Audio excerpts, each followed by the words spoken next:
Naam, ushirikiano kati ya Jamhuri ya Muungano wa Tanzania na Jamhuri ya Kiislamu ya Irani unaendelea kuimarika katika nyanja mbalimbali ikiwemo urithi wa utamaduni ambao ni fursa kwa mataifa yote mawili yenye vivutio vya kale pamoja na utamaduni unaofanana kama uwepo wa jamii ya Washirazi ambao waliishi katika pwani ya Afrika Mashariki.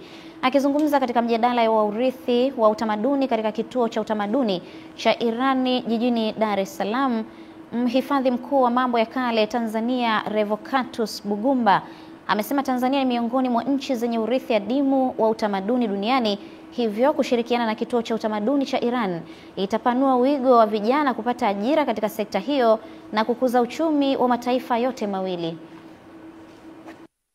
Na matukio makubwa sana kuhusu toka kuumbwa ulimwengu, urithi wake. Unaweza kukuta wazee kuumba ulimwengu, juhudi ya mwanadamu kubadili ulimwengu mpaka sasa. Kwa hiyo tunapaswa kujivunia huo urithi, kuutangaza na sisi kutumia kama chanzo cha kuongeza mapato.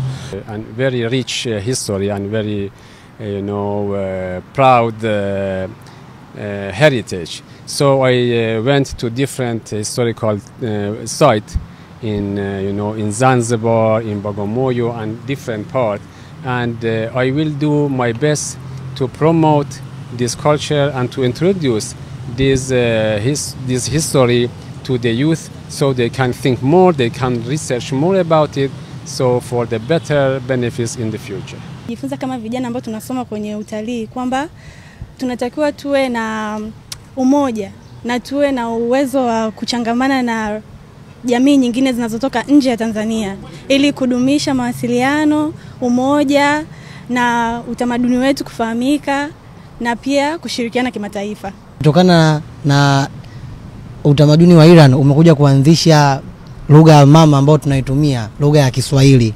Lakini pia sio hivyo tu, lakini pia nimejifunza pia kuna muunganiko wa mbalimbali wa tamaduni ambao kwa kipindi cha zamani kiliathiri upande wetu wa coastal, lakini iliathiri kwa upande mzuri, kwa upande ambao ni positive kwa kwetu sisi.